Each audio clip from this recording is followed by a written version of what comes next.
E assim vamos hoje falar um pouquinho do dia de finados. Como eu disse, né, adiantei, finados é tudo que acaba, tudo que finda, né? Então essa ideia antiga, que ainda vigora no meio de nós, quer dizer para nós que é assim, aquele que morre acabou. E por isso temos medo, né? Ficamos aterrorizados quando temos uma enfermidade, quando temos um desajuste em nós. E realmente, já pensou nós terminarmos, acabarmos, não, tudo que fizemos até hoje não ter valor nenhum? Mas a doutrina espírita nos ensina diferentemente. Ela nos diz que a vida continua. Mas que vida se o corpo morreu?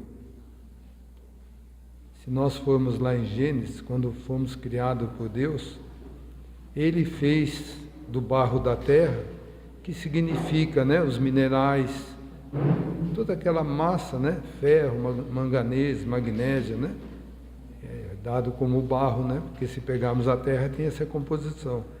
Moldou um corpo e assoprou o espírito e fez uma alma vivente.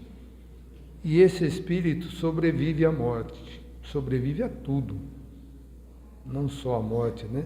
Aos desastres, a enchentes, incêndios, sempre vai estar vivo. Agora, como é que ele vai estar vivo? Segundo ele tenha feito a construção do eu, do seu self, do seu pessoal, da sua moral, da sua ligação com Deus. Então, por isso é muito importante nós buscarmos uma religião, nós buscarmos entendimento, compreensão da vida. Porque se não acabamos, nós vamos continuar vivendo, como sempre estamos, né? Sempre vivemos. Então, nós vamos dizer assim, né? O que é o dia de finados? É um dia de lembrar e orar por aqueles que morreram. Peraí, mas se morreu eu vou orar, vou lembrar? Não, nós estamos falando aqui em alma, em espírito, não o corpo matéria mais. O corpo matéria a gente sabe que volta para a terra e volta a se integrar na natureza, né? Volta a ser adubo, volta a ser oxigênio, nitrogênio, amônia, né? E muitos elementos. Então, Sócrates falou assim através de Platão: a morte é a separação da alma do corpo carnal. Veja, 1000 anos antes de Jesus já foi dito isso. E eu não entendo muito bem porque ainda recalcitramos em todo o sofrimento. Ainda nessa briga que tem entre as religiões, as pessoas, em achar que não é assim, que morre tudo. Mas se já foi dito há 3000 anos atrás que a morte é a separação da alma do corpo, por que nós ainda batemos nessas teclas? Por que nós sofremos tanto? Qual é o nosso medo? Então, no Livro dos Espíritos, no capítulo 3º, fala do retorno da vida corpórea à vida espiritual. A alma depois da morte. Em que se torna a alma no instante da morte? Volta a ser espírito. Quer dizer, já é espírito, mas quando está no corpo a gente chama de alma para diferenciar. A diferença de nome é só para que a gente, quando alguém falar para nós alma, sabemos que é uma alma que está na matéria. Quando falar espírito, sabemos que está fora da matéria. Mas é a mesma pessoa, o mesmo sentimento, a mesma emoção, o mesmo querer, é a mesma coisa, não muda. Então a morte não muda em nada, nós, o que nós somos, o que nós plantamos, nós construímos. Isso é bom, né? Isso é bom. A alma depois da morte conserva a sua individualidade? Sim, não perde jamais. Então nós não vamos deixar de ser o que somos hoje. Como a alma constata a sua individualidade, uma vez que não tem mais seu corpo material? mas nós temos um corpo fluídico que nos envolve. E a alma, quando nos aparecer de alguma maneira, aqueles que conseguem ver, vai nos aparecer na aparência que temos hoje. Porque o espírito continua com aquela imagem fotográfica em si e materializando nesse fluido, né? Veja como nós não mudamos. Então também na lição, eu trouxe aqui um livro que se chama A Morte. Foi lançado em 2013 por uma professora que chama Marjorie Alenui Fernandes. E ela fala dessa história de Sócrates, né? Então, discorrendo, ela diz assim: a alma nada mais leva consigo ao chegar, aqui diz Hades, né? Porque é a linguagem grega, né? Mas ao paraíso, ao mundo espiritual, né? Podemos interpretar. Do que a sua formação moral. Olha como é importante, a nossa formação moral e seu modo de vida. O que mais beneficia ou prejudica quem morre, desde o começo de sua viagem para o além. Sócrates estabelece que se a morte fosse realmente o fim de tudo, então não haveria coerência entre existir pessoas boas e más, pois todas teriam o mesmo fim. A alma, de acordo com o que foi, boa ou má, é julgada e condenada para depois retornar e ser redimida daquilo que foi. Veja, 3.000 anos atrás já era dito essas coisas, e nós aqui estamos engatinhando ainda. Assim, a alma dotada de prudência e sabedoria é tão obediente quanto isenta de ignorância a respeito do que lhe acontece. Aquela que, ao contrário, se apega apaixonadamente ao corpo, como já expus, e que teve esse por cento de seus violentos transportes, assim como a região visível, essa alma, só depois de muita resistência e muita provação, parte arrastada à força e com dificuldade pelo gênio encarregado dessa missão. Veja como nós precisamos nos trabalharmos, cada um de nós olharmos para o nosso interior. As almas boas entendem a morte e vão para o paraíso, de livre e espontânea vontade, ao passo que aqueles que foram maus e não exercitaram o desapego e a boa consciência ficam presas ao seu corpo para somente depois serem levadas ao mundo espiritual, onde pagarão por suas culpas. Veja bem, porque muitos relatam que nos cemitérios veem vultos, né? Veem espíritos. São aqueles que não despojaram da matéria, aqueles que ainda são apegados ao corpo material, querem ainda continuar apegados àquilo, como relatam nos trabalhos aqui na casa, né? Sentem os vermes comer o corpo como se estivesse comendo eles mesmos, né? Sentem aquela escuridão, aquele frio, aquele mal-estar. Por quê? Está muito apegado à matéria. Eles não se desligaram, não entenderam que quem morre é só o corpo material que vai. Está em Gênesis. A matéria volta para a terra, mas o espírito vai para Deus, ou seja, continua vivo. O que falta para nós aprendermos isso? Aceitarmos. É nós compreendermos, buscarmos essa compreensão, colocarmos em nós toda essa sabedoria, para que nós próprios não soframos. Porque muitos espíritos ficam presos às suas casas, como vemos, querendo ter a casa de volta, invadiram minha casa, roubaram minha casa, eu vou expulsá-los. Isso acontece, gente. Isso acontece. Por apego. Porque às vezes nem compreendem que já morreram. E nós somos seres mortais. Tudo aqui no planeta é mortal. Tudo muda. Tudo. Nós plantamos uma semente hoje, nasce, dá frutos, e com o tempo ela também se degrada. O animal e nós também, o nosso corpo material. Então nada aqui é eterno, a não ser o nosso espírito. Tudo que é material é mutável. Veja essa rua aqui mesmo, né? Tinha um asfalto todo degradado, mudou, né? Não mudou? Vocês notaram? Tudo é mutável, tudo. Os novos sobrados estão sendo construídos, tirando as casas velhas, fazendo novas. Tudo muda. A quantidade de prédio que estão construindo, tirando aquelas casas antigas. Veja, tudo vai mudando.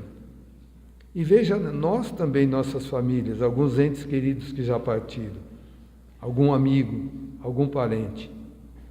Então a vida vai mudando. E nós precisamos aceitar isso. Por que sofremos tanto? Porque hoje em dia nós não conversamos sobre isso em família. Antigamente se conversava. A pessoa estava doente, ela permanecia em casa.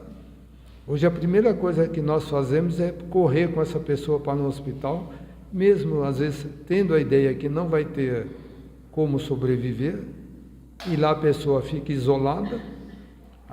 Imagino que é uma condição ruim para quem está passando por aquele momento e para também os parentes que ficam distantes.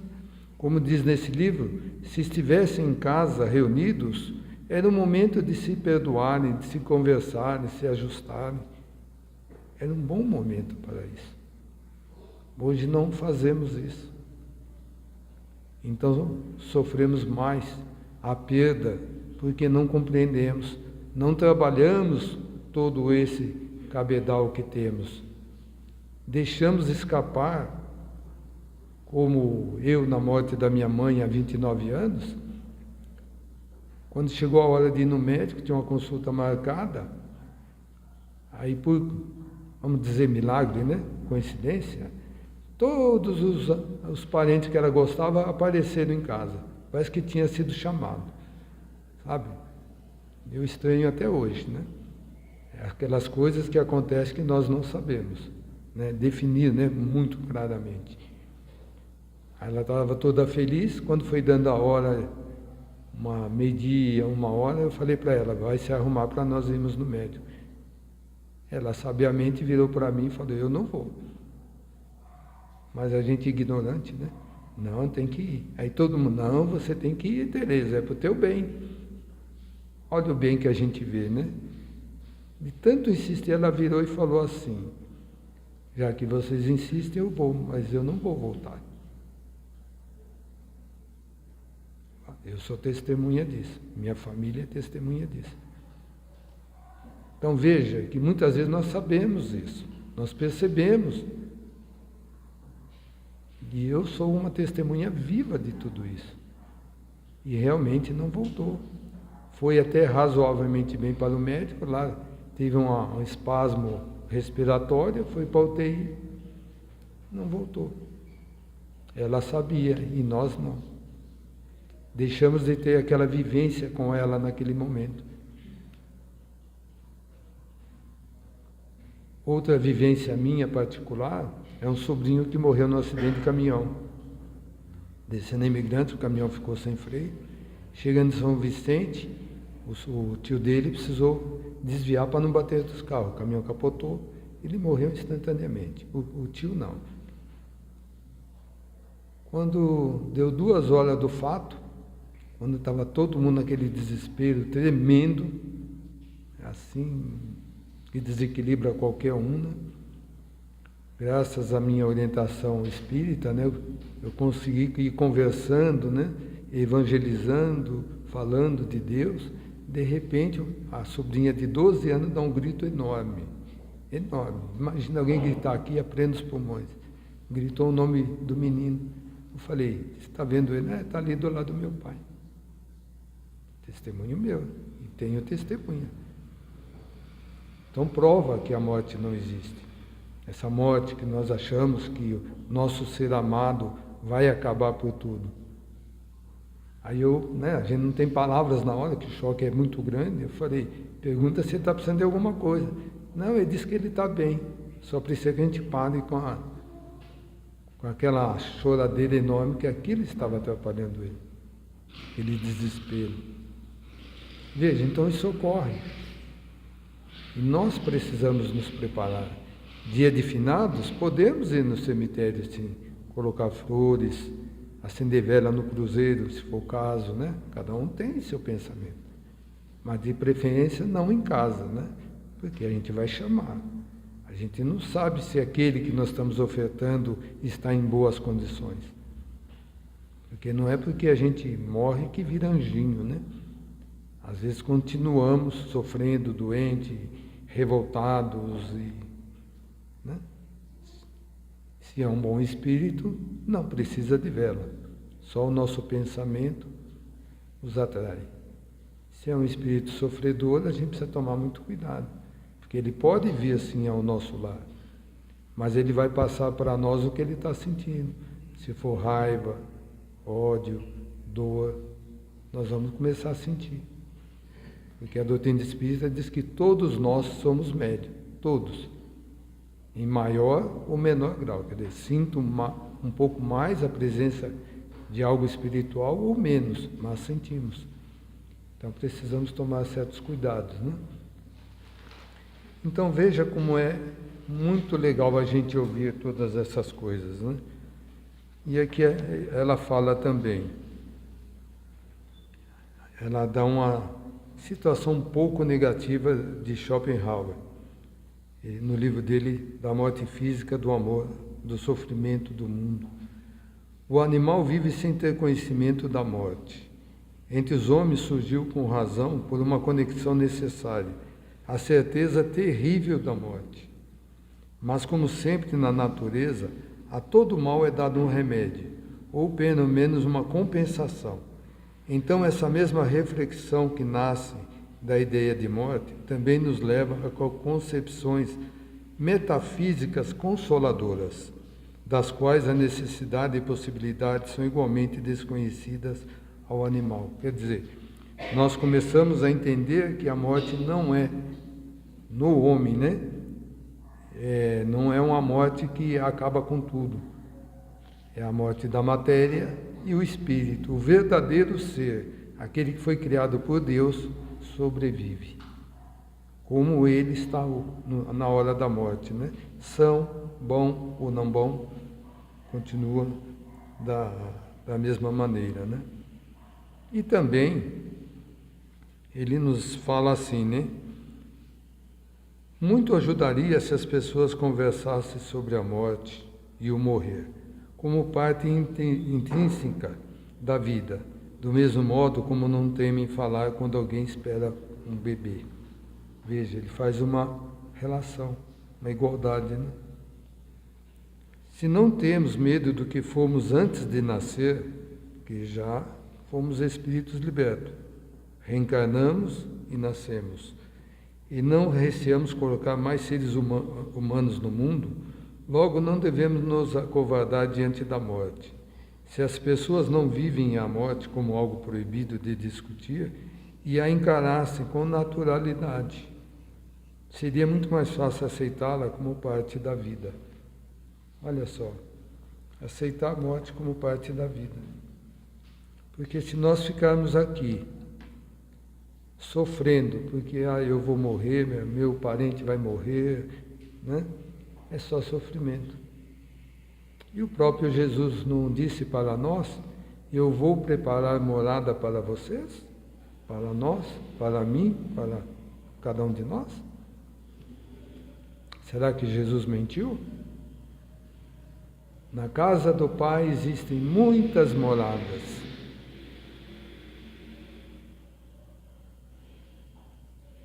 Então nós precisamos melhorar nossa moral para nós nos adequarmos a mundos mais felizes, moradas mais felizes, nos tornarmos menos dependentes da matéria, mais espiritualizados, mais junto a Deus, mais junto a Jesus, a espiritualidade trabalhadora de luz. Porque como nós vemos muito nos trabalhos, quantos desencarnam e ficam sofrendo?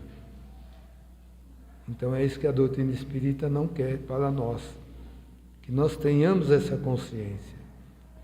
que nós despertemos dessa morte que Jesus disse, né? Deixar aos mortos enterrar seus mortos. Por que ele disse aquilo? Morte é aquelas pessoas inconscientes da vida, não se preparando para a vida, não crescendo, não estudando, não buscando. Então nós precisamos sim buscar, acreditar. E como eu disse, não é novidade, desde Gênesis está lá. O homem é matéria e é espírito. A matéria volta para a matéria e o espírito volta a Deus que o criou. Ou seja, continua vivo e se aperfeiçoando. Não é bacana tudo isso? E essa autora, ela escreveu esse livro porque, como ela é professora, a morte, suas representações e o impacto no ambiente escolar. Porque quantas professoras, às vezes aqui na casa nós temos casos de famílias desesperadas. Até o filho da pessoa, ele é pastor de uma outra igreja e vem aqui buscar, tentar entender por que o pai morreu. Por que será que o pai morreu? Deve ter chegado a hora. Ou ele, pelas suas atitudes, né, antecipou isso, porque às vezes causamos isso pelas nossas atitudes irrefletidas. Mas vamos aceitar, né? Chegou sua hora, temos que aceitar. Não é o desígnio de Deus? Nascemos e morremos, de onde viemos, que estamos aqui e para onde vamos. Então nós precisamos buscar todo esse conhecimento e vivenciá-los. É fato que nenhum de nós quer morrer agora, né? Mas não sabemos, não podemos dizer amanhã, depois, daqui 1 ano, 2 anos, daqui a pouco. Não cabe a nós, a nenhum de nós, mas a Deus. Como diz um instrutor espiritual, ele diz que para nascermos tem toda uma espiritualidade trabalhando enormemente, né? Como uma linha de produção infinita, né? Mas lá no fundo, bem lá no último momento, é Deus que põe o dedinho assim, dando autorização para nós nascermos. Então Ele sabe tudo, né? Não cai uma folha de uma árvore que Ele não saiba. Então não acontece nada conosco que Ele não saiba. Então Ele sabe quem somos nós. Tanto é que está em Mateus, né? Que Jesus sabe o que tem no homem, né? Então estamos dessa maneira. Então eu agradeço a todos, né? Desejando um bom retorno ao lar, as reflexões que precisamos buscar, né? Todos nós estamos nesse mundo de provas e expiações, de encarnações e desencarnações, não podemos fugir disso, isso é patente, mas que nós possamos buscar o conhecimento para nos melhorarmos, levar isso com mais leveza, com mais tranquilidade.